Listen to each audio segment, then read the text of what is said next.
And he texted me and he's like, dude, I just made 40 grand this month. And I was like, you did what? He's like, yeah, 40 grand. I was working for someone else. I was interning for the team. I was like, I can do this by myself. That's what kind of led me to start my personal training side hustle. We made over $30,000 cash collected in 3 weeks. We signed up 64 people in 3 weeks at $500 a head. You just learn as you go, and you fall down, you get kicked while you're down, you get back up, you get pushed back down, you get kicked again, and we just continue to learn, right? All right, guys, welcome to another episode of the Entrepreneurship Sucks Podcast, the podcast where we talk about the hardest stuff you go through as an entrepreneur, man, and, you know, all the suck and getting through it all, right? So today we have Derek Stupski. Joshua and I had the pleasure of working with Derek for a few months on a previous company where we ran the sales team, and I'll let Derek get into, like, you know, his history and you know, a little bit about him. So Derek, for folks out there that don't know you, who's Derek? Yeah, I ask myself that every day.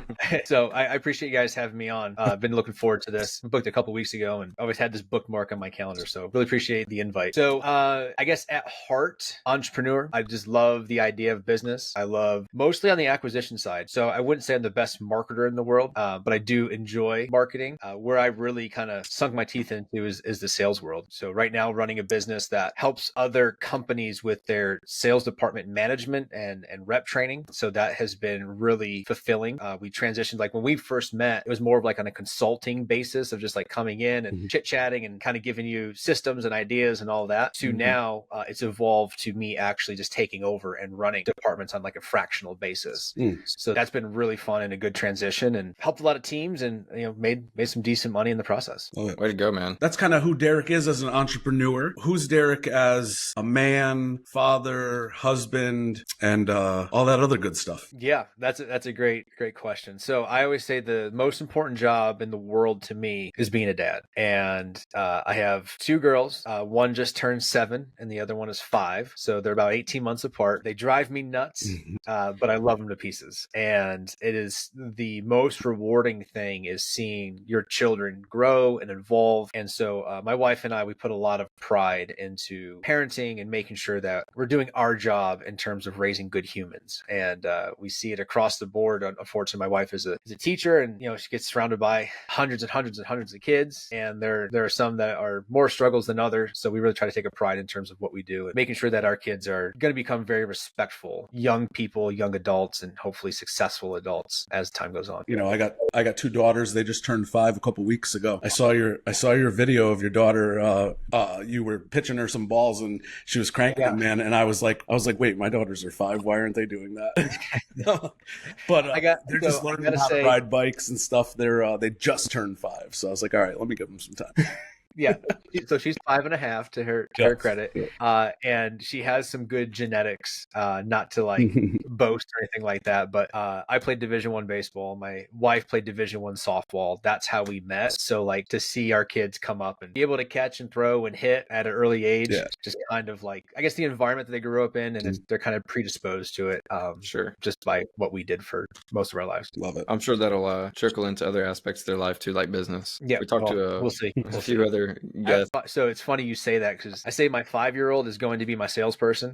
She is constantly closing. My wife and I are trying to close. And like, if we say no, she's overcoming as to why we're saying no and coming up with different solutions. And it's absolutely hysterical. And my oldest is almost sort of on the opposite end. I always say she's going to be my attorney, because if there are rules, she's going to abide by those rules. And if someone else doesn't, there's going to be a problem, and she's going to make sure that they get in trouble. And like, she's constantly explaining why her sister did this or a friend did that and what the punishment should be. And she's arguing with us and how they should be punished. I'm like, so I have a little attorney at the age of 7, and I have a young saleswoman at the age of 5. So there's no dull moments. I can just, they're going to be a powerhouse together. Hopefully we'll see. Well, I'm really curious for myself and also for everybody listening. What was your journey like, growing up in and out throughout high school, college, getting into business? Yeah. Awesome. So I been very blessed in this sense. I come from a very entrepreneurial driven family. And so I go back to like the mid 60s. My grandfather started a small little upholstery shop. That's when people actually like took care of their furniture and wanted to get it reupholstered as opposed to just buying throwaway couches. Mm-hmm. And so he started that back in the 60s. My dad was very entrepreneurial in his journey as well, actually took over the family business. It evolved multiple times over. It wasn't a furniture business by the time he took it, but grew that to be worth millions of dollars, in which he exited and sold right before everything shut down in 2020, actually. So it's always been in our blood. I got to see it growing up and get to see like what the stresses are of becoming an entrepreneur, what the benefits are of being an entrepreneur, and everything in between. And so to me, it was I went and tried to work for some people, whether I was in high school or just out of college or whatever it was, and it just never really resonated with me. I tried to be the good employee. I tried to bring that little entrepreneurial spirit, and I was just being told to kind of suppress that and just be a good cog. And it was like, no, we don't need that. We don't need you to be creative. You're not the entrepreneur. Just do your job. And so like that sort of thing just drove me up the freaking wall. And so just because of my growing up with my grandfather, growing the business, selling it, my dad taking it over, and then he ended up selling it to his brothers who are now running it. It was really cool to kind of live and see that evolution of the business, yes, but he didn't really realize it at the time, but the man in terms of who my dad became, you know, in terms of him and the elements of entrepreneurship that he was able to apply to be a husband, to be a father, structure in the house and all of that. And it was just extremely beneficial to the point where now, obviously I'm running my own business and my sister runs her own business now and is extremely successful. I mean, she's got back flying first class round trip to Barcelona. So like things are going well on her end as well. I'm very proud of my family. Very, very proud of that journey that we took and why we're here. I just think it's all environmental. So out of college, what did you get your degree in college? Yeah. So I got my degree in exercise physiology. Okay. And not quite business. Not business at all. So quick story on that. I got accepted to get into school and I wanted to be a history teacher. So one of my mentors growing up and probably the best baseball coach that I ever played for was a history teacher, social studies teacher at our high school. So he was my varsity baseball coach. And I was just like, you know what? This is awesome. He gets to teach history. I love history. I loved coaching and teaching. And so like after I'm done playing, I'm going to get summers off. I'm going to be a teacher, be able to help kids like enjoy history. And then I get to coach baseball at the high school level. Win-win across the board, like no questions asked. But I also found this like love and like desire to be better in the world of fitness.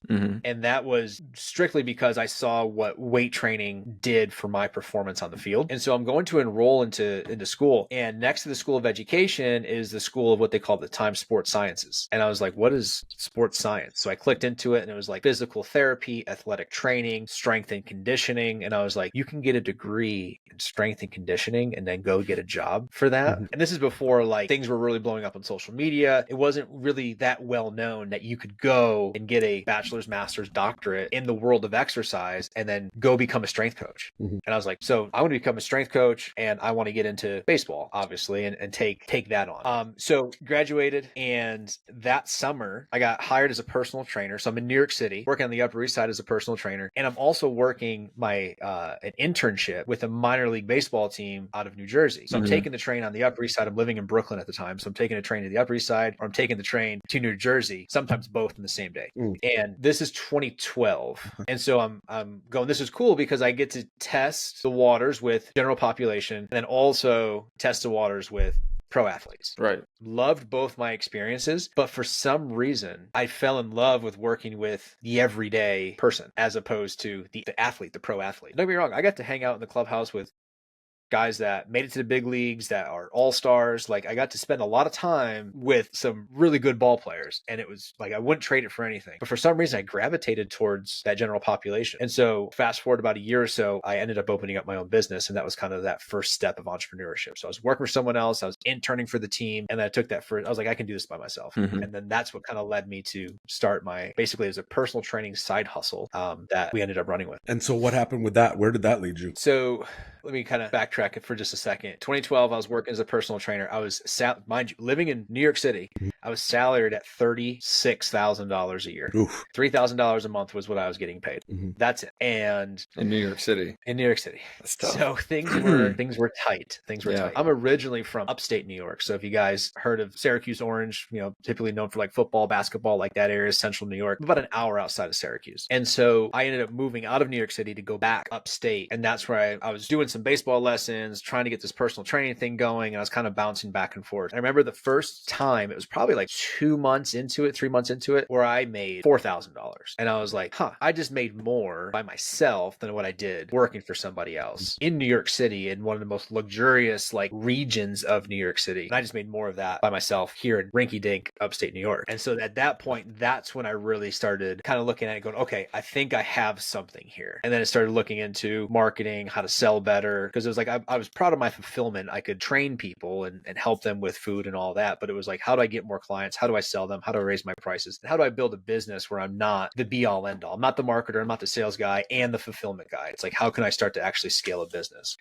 And so Kevin, to your question, which I think what you're trying to get at, is that's where I got connected with Alex Hormozi. And so this is now 2017. So I started the business in 2013. I ran on my own for 2-3 years. One of my buddies who I did a previous mastermind with, that was an absolute flop, so I'm not going to drop names. He ended up finding Alex before I did. And he texted me and he's like, dude, I just made 40 grand this month. And I was like, you did what? He's like, yeah, 40 grand. And I was like, what are you doing? And he sent me the link with, Alex's early ads for gym launch at the time. And I remember being on the phone. So Layla took the first call. Layla Hormozi, his wife, took the first call with me. And then Alex came on and closed me.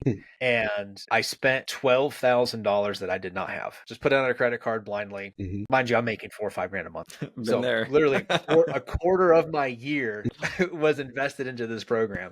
And so that was the first like massive investment that I made into the business. And it absolutely took off from there. Awesome. In what ways? Learned how to properly market. That was number one. Obviously, Alex is known for, the $100 million offers and all that fun stuff. And he broke the fitness industry with his offers. So if you are relatively close or into the fitness industry, you've probably seen the 6-week challenges. That was Alex's baby back in 2017, 2018. And so that's what we ran. And so we were lucky enough to be first to market in my area to run those. And so this always blows me away. Our first campaign, so I bought in May. We got everything built out. So we had to build all the systems and actually like build a business before trying to attract all these new clients, which was crucial for the infrastructure of what we were doing. Business still broke, but that's a different story. This is again 2018. So we spent $350 on ads over a 3-week span. So to me, that's a lot at the time because I'm only making $5 or $6 grand a month. Spent $350. We made over $30,000 cash collected in 3 weeks. It's impressive. Because we were selling $500 6-week challenges. We signed up 64 people in 3 weeks at $500 a head. And that's why I was like, oh, this is how my buddy made 40 grand last month. Was using this. And so when I say the business broke, I went from $10,000 was a banner month for that business at the time. All of a sudden I have $35,000 in cash and 60 new people influxing in a gym that wasn't prepared for it in a 3-week time span. We were good at fulfilling maybe 6 to 8 people in like a larger group setting, if you will. And now I have 20 in a session. And it's just, it was crazy. It was a great learning experience. We made a lot of money. That's awesome. And it really forced us. And like I said, it broke the business, but it forced me to become better in terms of business infrastructure, fulfillment, understanding, scalability. It wasn't perfect out of the gate, still not perfect now, but understanding it just at a little bit higher of a degree level made a huge difference. And so we pushed pause. We said, okay, we're being absolutely drowned right now. Took a step back, fulfilled with who we sold and tried to obviously retain them as members and build reoccurring revenue and all that. But infrastructurally speaking, we had to do a big revamp of that before trying that again. And then once we tried that again, it just got better every single time that we ran through it. So that's what really was scaling it up. And within a year or so after joining Gym Launch, $40,000 a month was a bad month. Yeah. So we were sitting 60 to 80 grand each and every month as a small business. We're operating with probably 20-30% margins, and we're rocking at this point. I got a full staff of 6. Like, I'm just shooting ads and doing some sales and making sure that the business is moving forward. And so we hit a really good sweet spot within a year, but it was a challenge because of how things were just consistently breaking, because my business wasn't built for that. Yeah. Yeah. I always say that, like the gift and the curse of, I mean, I come from a sales background before my entrepreneurial, ventures, right? So the gift and the curse is like being really good at sales and or marketing, but not knowing how to run a business. Like my first business, I made 100 grand in like 9 months, but I just shut it down because I was like stressed to the max. I was like, I don't care how much money I'm making. I hate this. Yeah. So, yeah. And you bring up a good point too, is like, I guess tying into what I'm doing now and why I think it's kind of getting some legs. Yeah.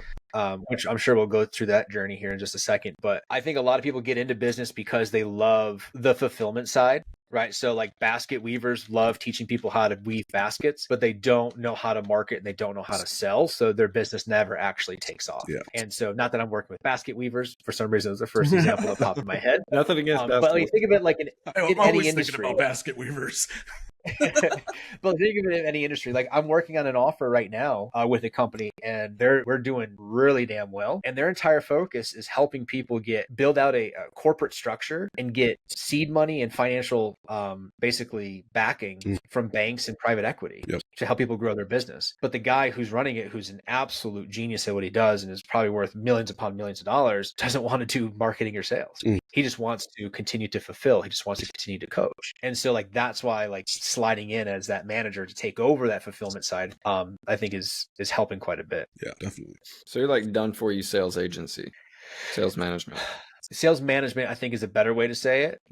Do we supply and hire reps and things like that? Yes. Do I train those reps when they get onboarded to the offer? I do. But I have 3 really tight networks that do a lot of the rep training and placement. So if ever I need to go hire a setter, triage person, closer, etc., I have 3 extremely reliable sources that I go to and say, here's the offer, who do you got? And then we can onboard them, train them up, etc. Understood. So I got some questions. I think Kevin does too, about everything that we just talked about. There's a lot of good stuff that we can dive into. Kevin, you got anything top of mind? Well, I mean, top of mind is like, where's the suck? Like, where did it go wrong? Like, yeah. So it got really sucky, really, really sucky. I guess let's go back to, like I was saying, $40,000 months were like a slow month for us, and like 60 to 80 is where we needed to be, or where we wanted to be. And all of a sudden the walls almost came caving in on the business all at once. And that's when I realized I wasn't really running a business. I was building a house of cards that looked really, really awesome for probably a good year or so. And I thought I was the shit. I thought I was the entrepreneurial like genius and all of this. And then when it all imploded into your face, you realize that you're not. And so what happened was the top 2 trainers that I had, they left to go do their own thing. And with that, almost half of the clients left. And so we went from $40,000, $60,000, $80,000 months to 12 to 15.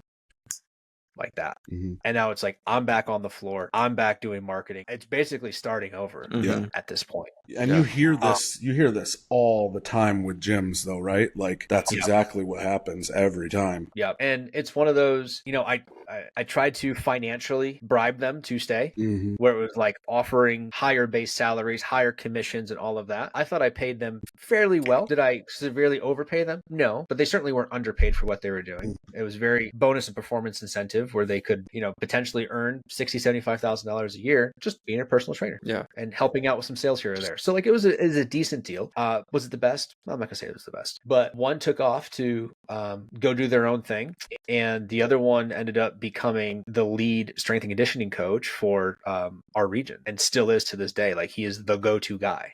And so like I tried throwing money at him because I knew what I had. I was like, hey, what if I offered you this? What if I matched what they're going to give you? He's like, it's not about the money right now. It's about doing what I want to do. And strength and conditioning with athletes, not working with Grandma Pam is who I want to work with. Right. And so he followed his passion. He's absolutely dominating it now. The other trainer that left at that point went on to try to do their own thing. I think it was kind of like mediocre, went okay. like enough to keep going, but wasn't like exploding. And then come full circle, January of 2020, actually would have started in December, but January 2020, we actually closed on a deal where they took over my gym. Wow. And so I was able to build the gym back up to have some value, not what it was, some value. And then I was able to exit. And unfortunately, gyms don't have a huge multiple when you exit. I know some verticals, they'll offer 3, 4, 5, 6x, multiples. Gyms, you're like 1 to 2x. And so we were able to exit for right around there and kind of wipe my hands clean of the gym world. Or running a gym. Yeah. So it got shitty, had to get in, had to clean it up, had to rebuild it, then realized I didn't want to do that again. So pushed to exit out. And then, took over, or I should say, got offered to come on board and work with Alex and his team at Gym Launch. And that's kind of where I decided to walk away from entrepreneurship because it started to really suck, to say, you know what, I'll take the comfortable position of a W-2 position. I'll get salaried. I'll get bonuses. I just had my first kid. So the 3 a.m. wake ups to go to the gym, the 1 to 2 hours in the afternoon, and then getting home at 7, 8 o'clock at night just wasn't really working for me at that point, at that stage of my life. Yeah. I couldn't do it. So took the safe position, work from home, W-2 salary, bonuses, benefits, etc. And not knowing who I was working for at that time, right? I obviously I knew Alex was successful in his own right. No idea that he was going to blow up to be who he is. Right. So what was that like? Because I mean, you and I have similar journeys, right? We did the entrepreneurial thing for years and we're successful at it. And then same type of thing, right? Like tried to salvage it. Mine was obviously, you remember, because my grandmother went into the hospital. And so I ultimately went back to sales, and that's kind of full circle how we met. We're both back on our entrepreneurial journey because you can't shake it, right? No, that's right. You can't. So talk, I mean, I know that you already said like, I tried to work for somebody else, but that was when you were like 19, 20, 21. Like I remember what it was like to go back after making $100,000 a month in my business to going to just showing up on a sales meeting every morning and just like, for lack of a better term, like eating shit. Yeah. Yeah. Well, I mean, shit eating has to be a part of the journey. Yeah. And the thing is, like, whether you're transitioning through being an entrepreneur or even trying to build a new skill set or whatever it is, there's always going to be, and this is a Hormozy thing that, one of the first things that I remember learning from him, and he continued to reiterates this to this day, is like at first when you do it, you're going to suck. And you're going to keep doing it and you're going to suck a little bit less. And then you're going to suck a little bit less. And you're going to suck a little bit less. And you're going to keep sucking until you actually get good. And it's just about persistence. Yeah. Right. I remember when he said that, I was like, yeah, everything that I've done, I've sucked at, and I sucked a little bit less, and I sucked a little bit less, and I sucked a little bit less, until eventually I ended up getting good at it. And my journey with Alex, like working for him, was really kind of no different. And so I'll just kind of give you a brief overview of what happened there. So when I got hired by Alex, it was more for business coaching. And so they went through this whole thing where Alex was doing the sales, doing the marketing, doing the fulfillment, right? Kind of like he teaches us in the gyms of like, raise yourself up, hire people underneath you, and continue to work on scaling. And so he hired a bunch of coaches to come in and help with the fulfillment side because Gym Launch was blowing up and he didn't have the bandwidth to take on all of that. And so I got hired as one of the first business coaches that was June of 19. So I was still running the gym at that time, which also prompted me to want to get out of the gym and just focus on working for Gym Launch. By that fall, October, November of 19, ended up becoming basically lead of the coaching department. So I was running, like overseeing the other coaches, checking their reports,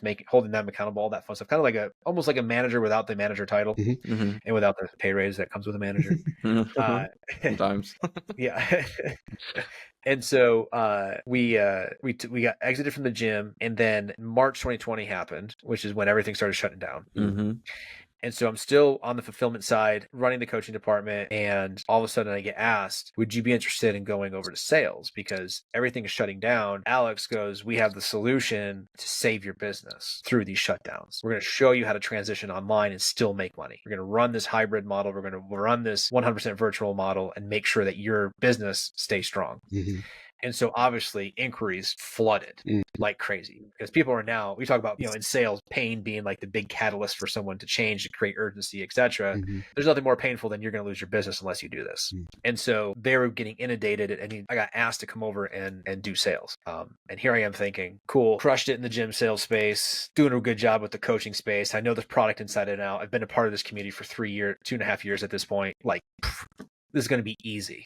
When I tell you I got slapped across the face I got absolutely crushed to the point where it was like 2.5, 3 weeks in, the sales and marketing director calls a one-on-one with me and says, I can't justify keeping you on the team. Damn. Like, I think I might have collected, if I remember at the time, we were selling, it was $5,000 up front and then it was reoccurring on the back. I think I might have collected like $7,500 in 3 weeks. Meanwhile, there's other guys doing $20, $30, $40, $50,000 weeks. Talk about that. And so, what was that like? What did you learn from that? Like all that. Yeah, that's where everything changed. Is he was gracious enough, this director that I'm telling you about was gracious enough to say, I'll give you 2 weeks basically to figure your shit out. And if you can't, you're gone. Like we can't keep you on the team. And it was at that point that I started taking sales training very seriously because I loved sales. I loved being on the calls. I loved working with people. But I was an awesome presenter and solution provider, but I was a terrible closer. I couldn't get people to say yes. I couldn't get people to commit. I would basically give them solutions on the call and they'd be like, oh, you did such a nice job. We'll talk to you later. That's Jim Rohn's whole story, right? Like he was a great presenter. Everybody loved what he had to offer, but nobody was buying. That's exactly it. Yep. That was exactly it. But I knew that I was missing because the other people on the team were absolutely crushing it. And so I was like, okay, what's going on?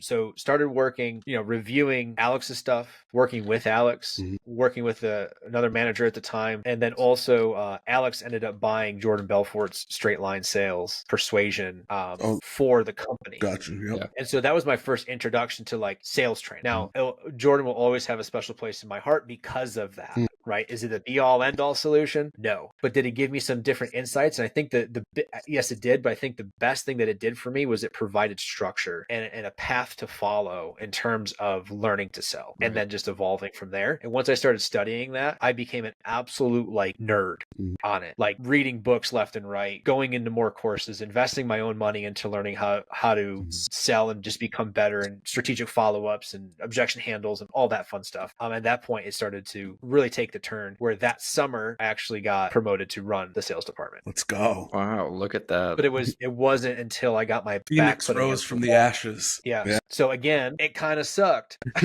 I had to embrace that suck. Yeah. And you have two choices when it starts to suck. You either quit or you figure it out and come out fighting. So and that's the sick thing about entrepreneurs, right? We don't have any quit in us. We don't know when to.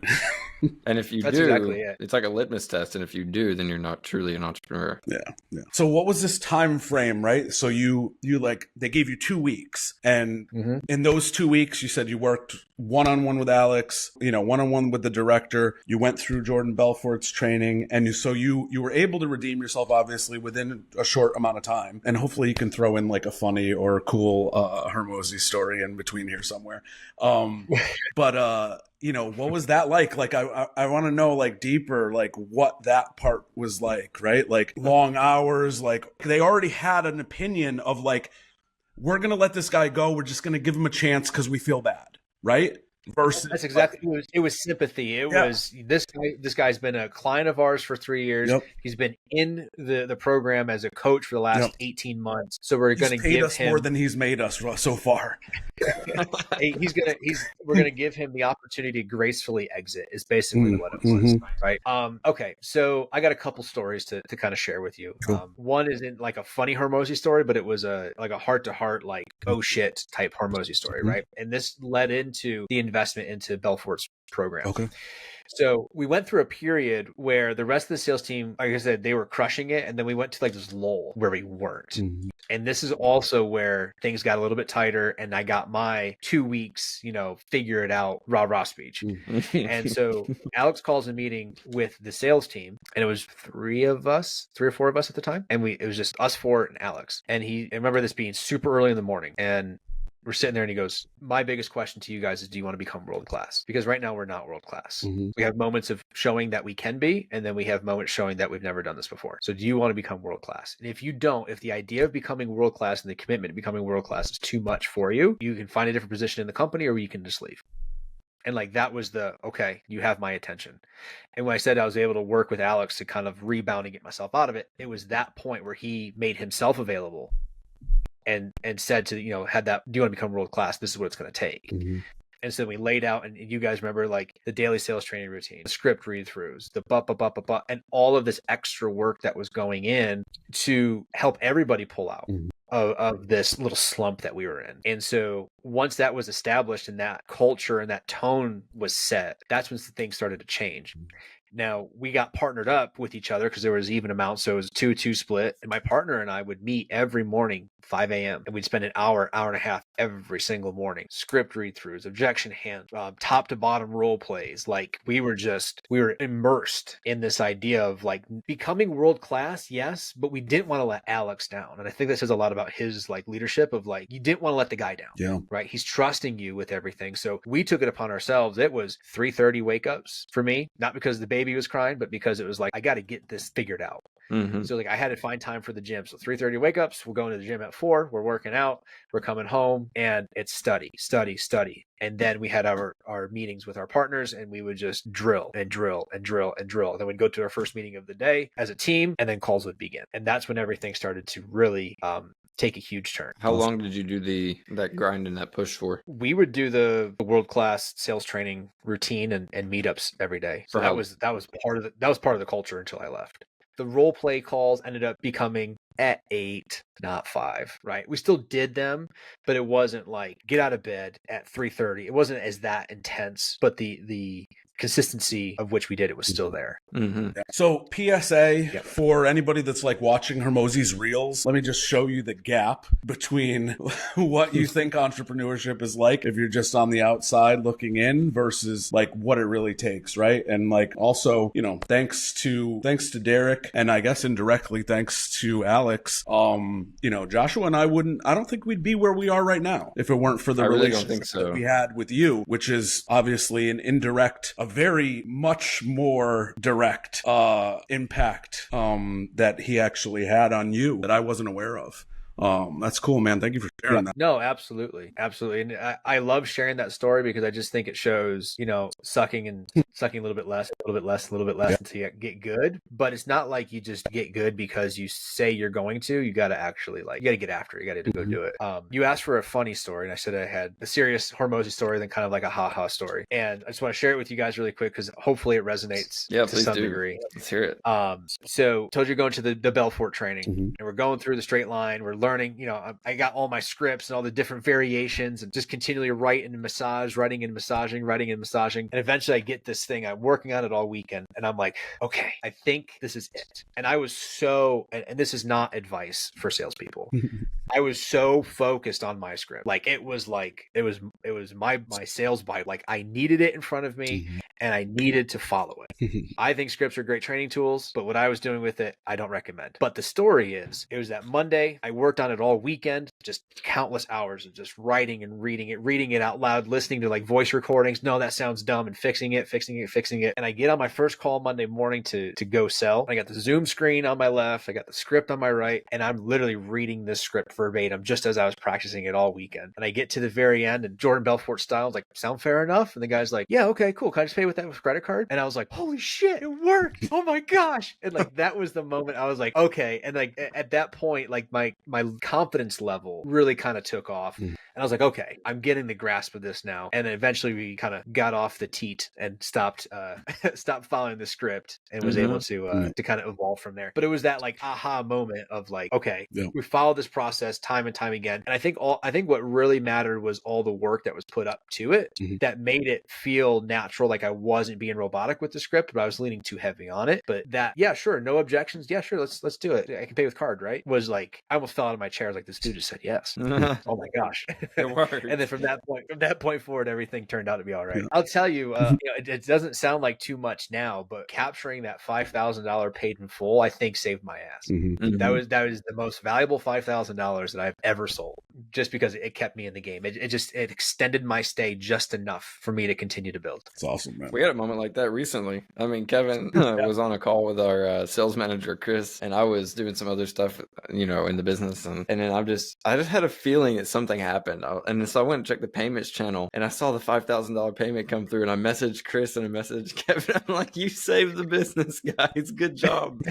Like, we're still playing. Thank God. We're still playing. Because payroll was due like the next next morning and we're like, oh, I've dude, been there. we way overextended ourselves with coaching this month and we don't know if we can pay the team. Yep. Oh, dude, I have been there. Going back to the gym days. I get a buddy, the strength coach I was telling you about, even after he left, I was in his wedding party. He was texting me this morning, like, we're still really tight. And things would get tight because I would overspend, I would over leverage, or I'd go buy this new rack because I thought it was awesome, but it had nothing to do with building the business. It's like, I have money, I need to spend it. And then payroll would be due and I'd be like, I can't make payroll. And so all of a sudden I have these like spur of the moment paid in full specials. You pay for the year up front, you'll get 20% off. And so every time I would run not a pre-planned, but like a spur of the moment paid in full special, he'd walk in my office and be like, payroll's due. Like, I know it is, that's why I'm running it. Yeah, we call it totally get it. Payroll special. Yeah, he knew exactly why I was running it. He'll still text me today. He's like, thinking about running that paid in full special. I know exactly what that means. What so then you left that team, right? You left Hormozi's team. And so what was that like? Like, why? What was the reason? Like, what were you, because now you're back on your entrepreneurial journey, right? So like, and fitting of the podcast title, it sucked. Yeah.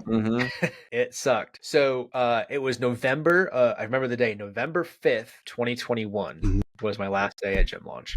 Reason why I left, two reasons. One was Alex and Layla kind of started fading out of the business, and we had no idea why. Come to find out a couple months later, they announced they sold, and they had to get pulled out of the business a little bit, I guess, whatever. I don't know the finer details of it, but that was the direction it was heading. I didn't know it at the time. They just weren't as readily available. I was like, okay, well, that was really one of the bigger reasons. I was thinking about leaving for a little while. I wasn't like overly thrilled, or staying in the gym space still wasn't like, I didn't wake up every day going, oh, hell yeah, I love what I get to do. It was like, I'm doing it because I get to see the evolution of Alex. I'm learning from him, still learning a lot about business. And he put it beautifully to me. We were on a one-on-one. He says, I'm not anticipating you retiring from Gym Launch, but what I am anticipating is that you are going to get a doctorate degree in business, and I'm going to pay you to get that doctorate degree. And I was like, oh, that's a really cool approach of like, you're going to learn so much about being here, marketing, sales, systems, etc. You're going to get paid handsomely to do it, and you're going to walk away far better off than most people do with a business degree. Right? And I strategically positioned myself in those roles where we met for those exact purposes, right? Because I knew it was back to entrepreneurship. It was just a matter of when, right? That's it. And so like,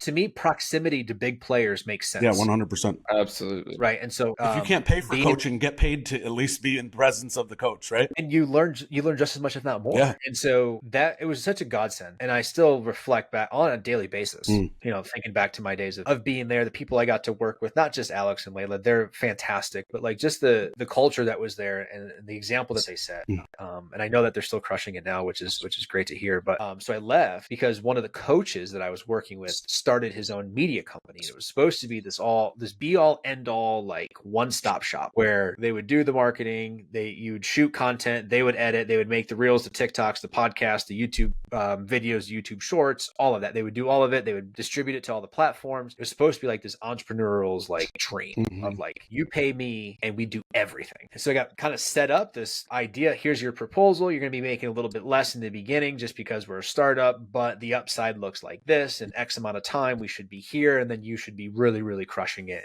and taking off. And I was like, cool, I'm looking for a change. And they're like, come be the sales director. And you basically get to build your own department from the ground up. And I was like, this sounds awesome. This is entrepreneurial-esque, right? It's more like entrepreneur, I guess. I get to like run my own business inside of someone else's business. The amount of times that getting paid was delayed, I would bring in $7,000, $10,000, $15,000 in a week. And they're like, oh, we don't have money to pay you. And I'd be like, what? Where'd it go? What? Yeah, exactly. Did you eat it? By January, the business folded. It folded on itself because overextension. I don't know. Were we crushing it in sales? No. I'm not going to sit here and tell you that I was bringing in $50K a month and it was all gone. It was a grind. It was a scrap because we're unproven. We had no money to put into any kind of marketing. Everything was outbound with no branding and no tie to a celebrity. If it was Hormozi endorsed or Cardone endorsed or whatever, we would have had no problem just blowing up just with a good word from them. We had none of that. And so it was a grind. It sucked and made little to no money. And then the business fell apart on itself. And here I am with no job, now 2 kids, mortgage, and a wife who we agreed was not going to work until the kids went to school because I wanted her to be there for the kids. And she would only go back to work if she wanted to, not because she had to. Then here she is now having to go do Instacart to keep our lights on because I have no income. I have no savings. It's severely financially irresponsible. And I was selling off. I had my opinion, pretty awesome man cave at the time in the house that I was living in back in New York. I was selling off personal assets of game used memorabilia, autographed jerseys, footballs, baseballs, bats, all the stuff that I was collecting over the years, selling them. And it's not reoccurring. It's $400 right here. Okay, good. We can buy groceries. Like that's where we were at for probably 3-4 months. And I got my first couple of consulting clients that were ex gym launchers that I reached out to that were on my roster. And they're like, oh yeah, we loved working with you. And they saved my ass. I got 2 people to sign up. And that kind of extended me and kept me going, kept me in the game like we were just talking about. Wow. So it was to the point where it got very, very scary. I had a truck that I absolutely loved and still regret selling to this day. And had to sell it. Couldn't afford the payments. Yeah. And I bought it when I had the gym, and the gym paid for it because it was just generating tons of revenue. Everything was taken care of through there, and I couldn't pay for it myself. Yeah. So sold off tons of belongings and just got absolutely, I wouldn't say stuck, but put in a really hard place where my office at the house that I was at was in the basement. Geez, multiple times a week, I'd just be sitting there with my hands in my face crying like a baby because I felt so stressed, not knowing what to do. Yeah. This was last January? This was January 2022. Yeah, that's when all this happened. It's tough as, you know, as a husband, as a father. It's the hardest with the promises that you knew wholeheartedly you were going to do everything in your power to deliver on. That's it. I have 2 promises to my family. That is to provide and that is to protect. Those are the 2 things that I really pride myself on as a dad, as a husband. And I was failing miserably at both. I've been in that dark hole too, man. I think, you know, we've talked about this before, and it's, you know, the kids, they don't know, right? But like, I'm so grateful and happy for you that we have the women in our lives that knew that this was a season. Yeah. And he is going to become even better than he was when we were at our best before. That's exactly it. And the most reassuring thing that continually happened was I said, I don't know what I'm going to do. I'm trying to figure out ways and I'm doing some side consulting stuff just to get some income in, but I don't know what I'm going to do. And to hear my wife continually say, I know you don't, but I believe in you. Like, I believe that you're going to figure this out. Something is going to happen. We're going to be fine. I'll continue to make the Instacart runs. You continue to do some side consulting. We will figure this out, but I believe something is going to happen and I believe you're going to be able to make it happen. Yeah. And to hear that, it was like, it made me want to start crying again, just of like relief. Yeah. And so, yeah, that was a very dark period. And by May of that year, May of 2022, ended up getting hired as a sales director for, I wouldn't even call them a competitor. I'm not going to badmouth them, but a competitor of Gym Launch. It was a gym agency, very generous offer. And so I took it. I was like, oh yeah, dude. They're like, we're going to base you at this. Here's your commission structure. And I was like, finally, like out of this hole, here we go. Like we're going to be in a good spot. All the meanwhile, we made the decision back in February, because it was my wife's birthday. We flew out to Dallas because I was still living in New York. We flew out to Dallas because I wanted to escape New York.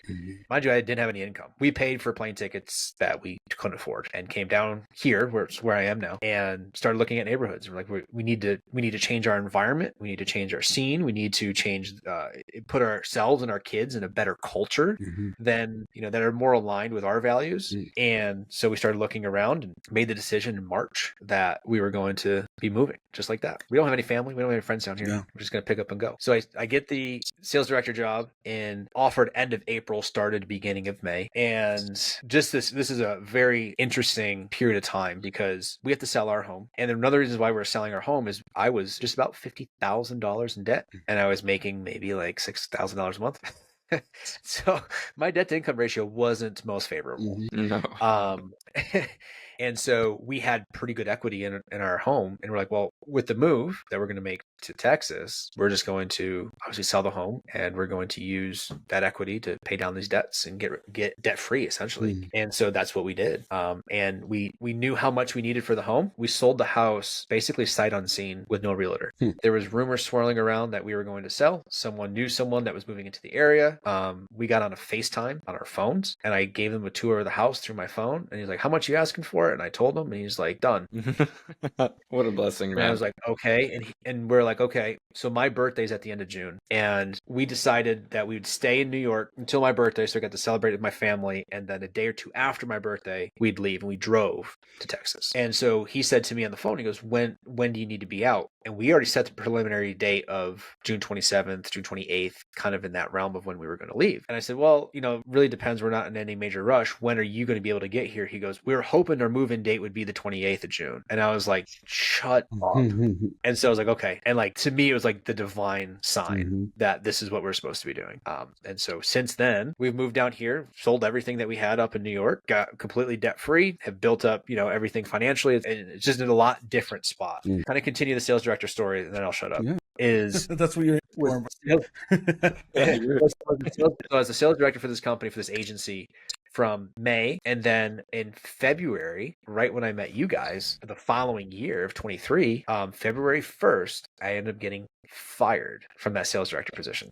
Got fired because I basically had multiple disagreements with the people who were higher than me in the company that I was not aligned with, did not believe in what they wanted to do, the way that they said to do things, I was disagreeing with. And it was one of the points where like I kind of bit my tongue early. I kind of let it slide, And then it just got so frustrating that I couldn't just internalize it anymore. And I would just start saying, that's a bad idea. This is a terrible idea. This is what we need to do differently. And being able to kind of push back, right? And this is, at the time being told, stop worried about entrepreneurship, stop trying to be creative, just be a good cog in the wheel, like we were talking about in the beginning of the podcast. And eventually got to a breaking point where February 1st, I get on a call with my higher up, and they're like, yeah, it's not going to work out. It's not a good fit anymore. And I was like, oh, okay, that's fine. Because at this point, the company that you guys were working with at the time, I was a month into working with you guys. I was juggling both jobs at that time. And I had a couple other people who were interested in similar services that were kind of lining up my pipeline on the back end while I still had this W-2 job. And so they were like, yeah, it's not a good fit. And I was like, that's fine. Hey, you're not going to take the leap. I'm going to give you the push. Oh, and that's exactly what happened. And I remember coming out of my office and going, oh, I'm not with them anymore. My wife's like, what? And I was like, it's fine. By the way, it's fine because I got a pipeline full of people that I'm just going to spend 4 hours a day on Zoom with Kevin. That's it. That's it. We had some good conversations though. We had some really good conversations. Yeah, bro. But like that's the whole story of how I got to where I am now. And now we're a year and a half in and running strong. And I wouldn't have it any other way. And it's just, you're damned if you do, you're damned if you don't, and as an entrepreneur, like there's times where it's like, yeah, I'm gonna slack, and then all of a sudden chaos breaks. It's like it keeps you on your toes and you got to keep pushing. But I wouldn't have it any other way because I can't respond to other people well. I don't play well with others that I feel are higher than me that shouldn't be in those positions. I don't do well with that. That was my push. Yeah. Right? When these guys were like, okay, sales isn't going that well. Maybe we should lean on marketing. Kevin, would you like to help with the marketing team? And I'm like, a couple weeks into being in the marketing meetings, I'm like, I don't want to do this. I'm not a huge fan of this person or anything they do. And that was my push, right? Like, dude, you were the launch pad because I definitely needed that time that we spent together. Like now, I mean, besides the past couple weeks, things got kind of weird, but I think it was just an eclipse thing. But we're closing at like, I don't know, 75, 80% most of the time now. And the time that I spent on the previous sales team, and went through Jeremy Miner's program and all that, and then leading into the time that I spent with you, like Joshua and I, where we are now is definitely a lot of that is attributed to my time with you. So one of the major reasons why we love and appreciate you, and you'll always be welcome, here with us. What's the future look like? Like where now, like you've been doing your thing and things are going great. And, so from having a couple consulting clients, like how did things start to take off for you? Yeah, so this is also, I think, a good lesson that I started to learn. And it's funny because I think a lot of the things that I'm doing now were learned along the way, whether it was good or bad, right? So it wasn't like I just woke up one day or read a business book and I was like, I'm a business person. It's like you just learn as you go, and you fall down, you get kicked while you're down, you get back up, you get pushed back down, you get kicked again, and we just continue to learn, right? And what I'm doing now has a lot to do with that previous job I just told you I got fired from. They were launching, and I think it's doing quite well, a ridiculous offer that had to do with being aligned strategically, like strategic partners. And so what that kind of taught me in that moment was like, I was trying to sell one gym at a time. And that's a struggle, especially knowing the life of gym owners and like the non-budgets that they have, like non-existent monetary budgets that they have. And all of a sudden I cracked the nut on one specific source that opened me up to 200 gym owners. And became one of their preferred people. And it was like, oh yeah, I want it. And I was just sales, sign up left and right. And I was like, oh, okay. So there's something to do with the strategic partner. When you have someone in a place of authority and you can come in and basically get the blessing of someone from that place of authority, whether they're the head coach of the program or the CEO of the company or whatever it is. And they say, I trust Derek with X. If you need X, you need to talk to him. That's crazy. It's much easier. Talk about this, but this is the exact strategic partnership that has gotten us to where we are in business we're just starting to run ads like next week. And we've been at this already for 6 months. Yep. And I got that's 5 exactly sales it. calls after this podcast today. I love it. Go knock them down. Yep. Go knock them down. But that's how what I'm doing now has grown. I've never ran an ad. I just hired my first VA to do like content editing and posting for me. And that's really it. And so what I've done, instead of trying to go find that one business that needs sales management assistance or whatever it is, or consulting or sales training or what have you, I'm partnering with people who are already serving those businesses, more than not agencies, right? That are serving those type of people that I know that I can help with. Can I help a car dealership sell more cars? No, that's not what I do. So I know who I work with. And so I'm partnering with these sales agencies that work with my ideal clients. They make introductions. And if you guys remember, the way I started working with you previously was running through the sales audit. I remember that. Yep. So what I do is I go into these processes and systems as an undercover shopper, if you will, as a prospect. And then I document everything from the very top of the funnel all the way to the sales follow-up, including the nurture, the calls, etc.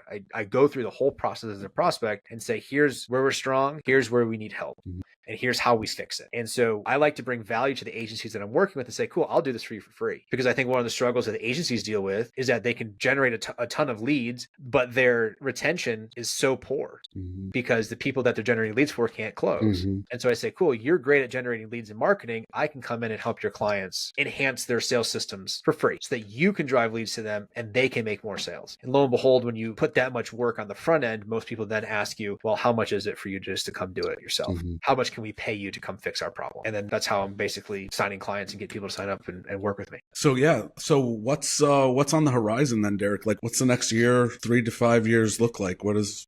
That's a great question. I have a ginormous whiteboard right over my shoulder that has like 4 different ideas on it that can stem off of what I'm doing now.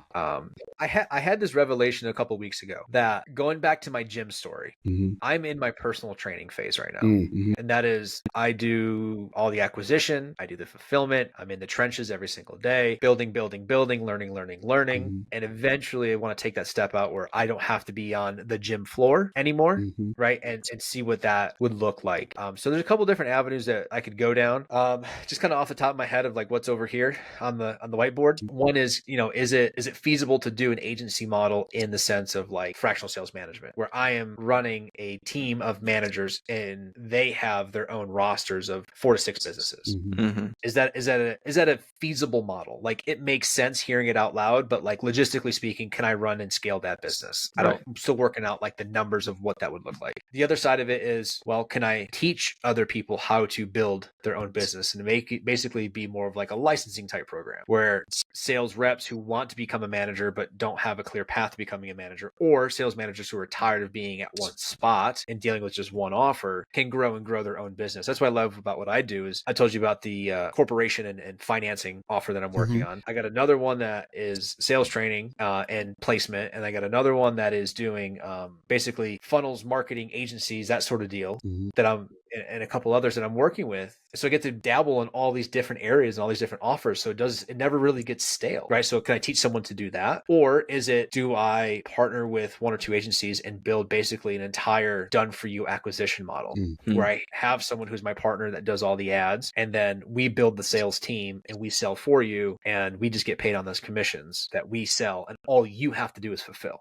So like those are the kind of the ideas that we're playing with right now, but I don't have a whole lot of clarity in terms of which one I want to really get after. That makes a lot of sense, man. We were right there with our business. We accidentally validated like 4 offers at once, and we're like, we can make money with all of these. Yep. And we're like, which one's the easiest, lowest cost of acquisition with the highest LTV? So that's exactly it. And that's the formula, right? So which one's going to be the most valuable for me to get at the least cost, easiest to scale on, and going to be the most valuable long term? And you don't really know until you start going down those paths and getting data on it. And it's hard to look into the future without the data. Yeah. And just on that note, that's what was the big shift of me going off of consulting. Like when we met, it was just consulting. It was 60 days and then it was like out.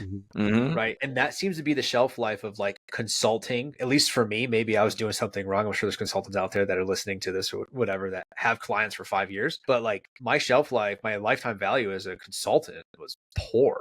Like it was 3 or 4 months at the most. And then I had to go find a new client. So it was nice because I'd get paid usually up front for those 3 or 4 months. But then like after that, it was like, oh shit, I gotta go to another client. And a lot of what you're talking about, that shelf life, is because of, there's a lot of people that have a skill set that can get you so far, but there's not a lot of, hey, this is going to work for me for the next year, 2, 3 to 5 years. This is just the one thing that I need help with right now. And once I get that dialed in, I think we're okay. Versus like, I have a feeling a lot of people, and it sounds like you're the same as us, are stepping away from what we've been taught over the past few years in the, through marketing, like the subconscious teachings that we've been learning, and, stepping into more long-term sustainable business models, right? That's the name of the game. And that's why like that transition from consulting to the fractional sales management side of things makes sense. Well, you remember back a year or so ago, I was talking about the MRR on the sales team that we were on. If you look at their business model now, what are they doing? Or lack thereof. Yeah. So I like being tied. And I guess another thing, just to kind of like compare apples to apples here, I think the lifetime value in terms of what I'm doing of the management side is far superior. I mean, I started it a year ago. I'm approaching my first, client's 1-year anniversary. We're still rocking. Awesome. Acquired a few more along the way. We're still rocking. Like 6-8 months, we're still going and getting paid every single month. Like it's so much better because you take part in the upside of the sales team. So as they grow, you also make more money. It's a really good relationship to have. But also, I found in the consulting world, they would say, I have this problem. I want you to fix it. How can we fix it? And I'll go, here's your solution. Here's how you fix it. Well, I don't really know if that's going to be like the best way to do it, because it's like, well, what you're doing now is broken. So what ground do you have to stand on to tell me that this isn't going to work? Exactly. I love it. Right. And so like, it would freaking infuriate me that people would pay for, expertise in consulting, and I'd slap them in the face with the solution, and they'd be like, well, that seems a little advanced for what we're doing right now. Or it's like, it's not advanced. It's just a little bit different. And if you want your team to get better, you got to push them to get better. Otherwise, you're going to continue to run the same race that you're doing now and get the same results and then wonder what's going on. Yeah. What's the alternative? When I take over the team, the deal is I have basically like full autonomy. This is my team now. This is my department. We're going to run it as I see fit. And if something doesn't work, I'll take blame for the failure of it, but I'll fix it and we'll keep moving forward. But I'm not going to be beholden to someone going, well, that's new. We don't want to introduce new things to the team yet. It's like, what do you mean? You're losing money every month. You got to fix something. Sure. So that's the big difference. And I think that's also why lifetime value is higher too, is because when I have autonomy over it, it makes it easier to implement those things and actually see the growth. Full autonomy over the sales team, and then influence over the marketing at some level, I would assume, because of the results that you're able to produce for them on the sales side. Yeah. So it's more of just a tighter feedback loop with marketing in terms of what we're seeing on the calls, what language we're using that's working well, that is speaking, to the, not only the people that close, but those that come to the program and crush it, right? So if we're selling selling a coaching program or whatever it is, it's like, if we're constantly saying this and it's clicking with people and they're coming in and being the best students, well, we should market more to those type of people. Absolutely. And so it's just a tighter feedback loop as opposed to me actually having from influence cold over them. to like client success ascension, potentially is the real, like, you know, KPIs that you're checking out, right? Yeah, exactly.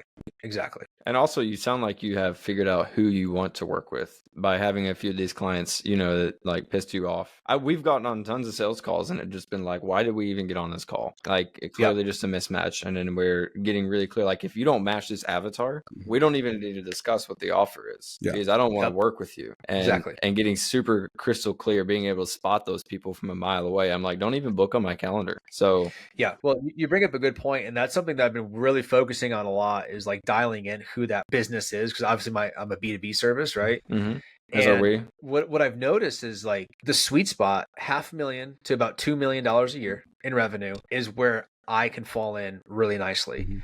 For the reason of anyone that's before $500K a year, the owners and like the executives or whatever, they're so involved. They have to be so involved to grow the business.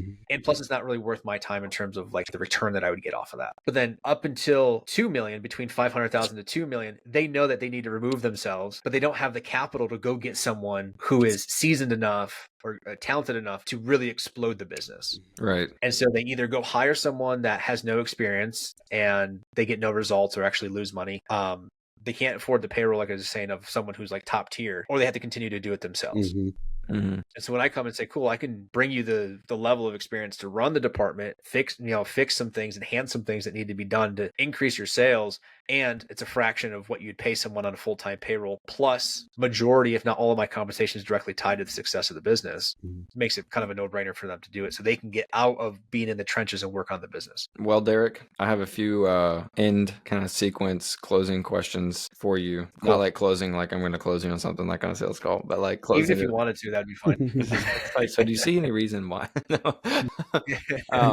And by the way, I think this has been one of my personal favorite conversations that we've had so far, because we got to talk so much about your story, and a lot of people, you know, aren't so clear on their whole story. And so I really appreciated getting to hear everything from start to finish, and we pulled out a lot of golden nuggets out of that as well. So first of all, thank you for giving us such an elaborate breakdown of, you know, where you came from, what happened along the way, and where you are now, and what you're looking forward to in the future. That was awesome. Thank you. I appreciate the opportunity. It was enjoyable to share the story, so I appreciate it. So as we kind of bring this interview to a close, kind of a left field question for you. You ready? Let's do it. All right. What do you believe, because I know you're a believer, as me and Kevin are, what do you believe your purpose here on earth is? Wow. That's a good question. And I don't know if I know what that purpose is yet, but I can tell you what I'm drawn to is coaching, helping, like the fulfillment that I get, not monetarily, not selfishly, but seeing other people be successful, succeed, etc. It's been that way since I can remember, and it's still like the biggest burning desire is being able to help people accomplish whatever they want, like athletically, business wise, whatever it is. That stuff gets me fired up. So I don't know if we call it my purpose. I don't know if I've fully identified what that is yet, but like personal fulfillment wise, that's what I feel like I've been kind of called to do, at least for this stage of my life. That's a good answer, man. We got a couple rapid fire questions for you now. So don't think about these too hard, but okay. So if you could have dinner with any 3 people who are alive today, so not in the past, but they're alive today, 3 people, who would it be and why? Oh, okay. Interesting. I would, and I get to have, dinner with him a lot, but I'd bring my dad to be a part of this. I would probably go, I think Elon Musk would be a really good person to have at dinner. And I'll probably get some hate for what I'm about to say. I'd want Trump there as well. I was about to say, I know it's going to be Trump. I would love to have him at dinner as well. And so the reason being is I think that those 2 guys are crazy good marketers, branders, go-getters, obviously extremely wealthy. And so what they've been able to accomplish, and obviously, Trump brings a different level to the dinner table as well. I just think it'd be an incredibly interesting conversation. And I also think it'd be an interesting conversation to have Elon and Trump at the same table. Oh, that would be fire to hear. Good answers. All right. And is there any event, past, present, or future, that you wish you could have witnessed? You said you're into history. You were almost a history teacher. Yeah. Geez, man, I can go back to the beginning of time. I think witnessing just a day or an hour of Jesus would be incredible. That would be, I can't pinpoint an exact moment of when, but just to be able to be in his physical presence, and see what he was able to do, and be able to see the impact that he had and witness it. I know what he's done for my life, but be able to see it firsthand would be, absolutely incredible. Hey, blessed are those who believe and do not see. Yeah, man. That's true. I agree. All right, we got one more rapid. I'm sorry, go ahead. Yeah, no, say if I had to choose, I'd get in the DeLorean and I'd go see Jesus. Ask Jesus to hop in the DeLorean with you. Yeah. So we got one more rapid fire and then a final closing question. So the next one is, what's something that's mundane, like a boring task that brings you an unusual amount of joy? Actually doing it now. I'm revamping my website. Okay. And rebuilding it. I think it's so mundane. I get so frustrated doing it, but I look forward to doing it. All right. Beautiful. One thing for me is like grooming my dog. Like she brings me a lot of joy, right? So making her all clean. It's like having a clean child or whatever. You can snuggle up on them and not be like, oh, you stink. Well, it's not organized in Google Docs. Oh, that too. Organizing our Notion workspace. Yes. Yeah. I'll wake up in the morning and our entire SOP system is like completely revamped. I'm like, what did you do? I got to call him in the morning. I'm like, dude, we have a meeting. He's like, oh, all right. I was up until like 4. Google Docs. There's the answer. Yep. There's your answer. That's awesome. That is my answer. Oh, man.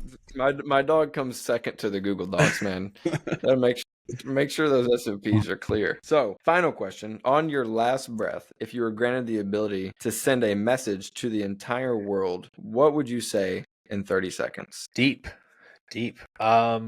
That's not what I would say. That would sound geez, man. I would say there is no coincidences. Everything happens for a reason, and you need to follow the doors that are being open, and don't get caught up in the ones that are being closed. That was a big message that I heard a couple years ago, and that's lived by that.